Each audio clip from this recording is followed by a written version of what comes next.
Nabeel Khoury is a non-resident senior fellow at the Atlantic Council's Hariri Center for the Middle East. After 25 years in the US Foreign Service, he retired from the State Department in 2013 with the rank of Minister Counselor. Nabeel served as Deputy Chief of Mission at the US Embassy in Yemen just over a decade ago, I believe. His commentaries appear on the Atlantic Council's website, in The Hill, and on his own blog, Middle East Corner. Okay, in 2 or 3 minutes, and I know that Mahdi is a tough mediator and questioner, and that he will hold us to it.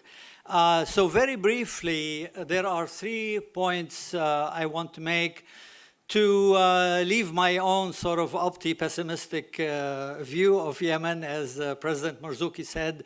Number one, all wars come to an end, believe it or not, and Yemen is no exception. So please do not despair. This too shall pass. This too shall end one day. Number two, the Yemen war, as complex as it is and as complicated as many people call it, and they complicate it even further in their descriptions of the complications, it's really simple, comparatively speaking, compared to other wars in the region. There are certain keys to this conflict.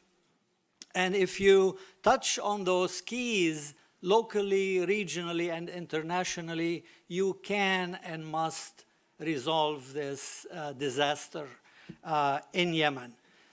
Thirdly, there are obviously 3 layers to this conflict. The local Yemeni level, the regional level, which involves the regional big powers, and small wannabe big powers in the region as well. And the international level, which involves mainly Western powers, although there are others trying to sneak in, trying to offer their advice like Russia, but it's really mainly the US and Europe at the international levels. The problem with peace envoys, with all due respect, is that they have mainly focused on the local level, because that's where they can have leverage with the warring parties. All Yemenis want peace. They want this war to end. And therefore they respond. They don't want to be blamed as the spoilers. They come to the peace talks.